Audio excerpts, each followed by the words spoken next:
Kahirapan natin, bunga yan ng maraming factors. Ang ibang factors dyan ay halimbawa sa kahirapan, edi may nagsasabi it's the lack of infrastructure. Ang isang dahilan dyan ay sinasabi restrictive economic provisions. Ang isa naman daw ay yung corruption. Yung isa naman daw ay ease of doing business, di ba? So maraming factors. So ngayon, bakit napipinpoint si konstitusyon sa mga to? Bakit hindi korupsyon? Kasunod kong question, I'll address this to Attorney Nery Colmenares. Kasi ganun palang nangyayari sa mga industrialized na bansa. Hindi pala sila mismo yung nasa forefront ng mga globalization policies sa ngayon. In fact, ang pinapatupad pala ay more of towards protectionist policies. Tapos sa Senate din, Mr. Chair, nag-testify ang Joint Foreign Chambers of the Philippines, kasama po dito Chambers of Commerce ng US, Australia, New Zealand, Canada, EU, Japan, and South Korea. And they are for economic charter change. So ano po yung effect nun? Kasi pala sila, mas makapangyarihang mga bansa, nagpo-protect ng sariling economy. Pero they want us, a developing country, na magbukas sa kanila. So ano po ang long-term implications nun? Attorney Nery. Yes. Well, klaro naman yan para sa, at least sa aking pagtingin, na they're saying openness, but actually very restrictive din sila. So kanina na may mention ang mga ilang corporations, ilang bansa at marami doon ay actually hindi foreign walang entry ng foreign transnational sa mga bansang to. Like for example, lang na-cite nga kanina yung sa energy, sa land, sa natural resources, etc. So yeah, I guess ang problema ko lagi lang dyan, Mr. Chair, is at least personally on my part, hindi ko nakita ang causality. Kasi marami naman nagsabi na ang underdevelopment natin o kahirapan natin, bunga yan ng maraming factors.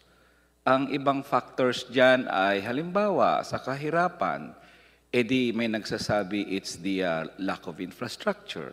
Ang isang dahilan dyan ay sinasabi restrictive economic provisions. Ang isa naman daw ay yung corruption.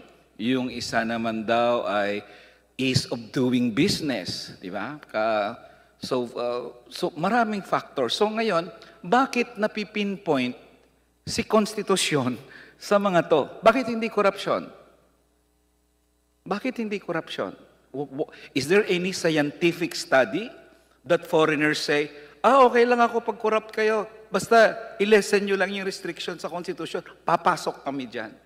Is there any, yun ang gusto kong hingiin ng mga studies yung causality nito, kaya tayo mahirap dahil restrictive ang Constitution. Hindi dahil may korupsyon, hindi dahil mahal ang energy, hindi dahil kulang na infrastructure. Kaya sa marami na naming debate sa Chacha noon, at hanggang ngayon, doon palagi nagkakaproblema sa debate sa House. We couldn't see the nexus between the problem and the proposal. So maybe this time, medyo mahaba-haba ang hearing ng House, maybe we will be able to gather more data on this, but the question for me remains, bakit sa lahat ng mga rason, bakit mahirap ang Pilipinas sa kadami-daming rason nakafocus sa restrictiveness? When in fact, ang sinasabi nila is maraming investors ang papasok pag open ka, but marami namang bansa na sinasabi ng China, open ako. Sinong makapasok talaga sa China to invest in its energy? Sino talaga makapasok sa Vietnam to invest in its energy? Bihirang foreigner na makapasok sa mga lugar na yan para kunin ang public utilities nila. Hawak ng mga yan. So for example, na pag-usapan kanina, ang generation pala bukas. So ang gusto kong tanungin, how many big investors ang pumasok sa atin? Bukas na pala Di ba? So kung I'm thinking may mga, kasi kilala natin na mga firms dito, di Meralco, Aboitiz, SMC, sino dyan yung malaki? So, yun ang hinahanap ko rin, Mr. Chair, na mga bukas na pala ang generation for some time, saan na yung investors na malalaki na pumasok?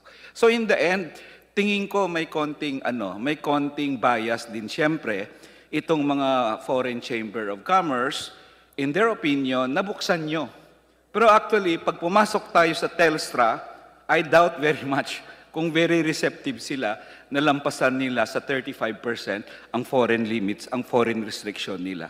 So, yun lang, Mr. Chair, ang aking opinion doon sa bakit pinipuwersa tayong magbukas ng iba, pero itong mga bansang to, hindi rin sila actually bukas, Mr. Chair. Thank you.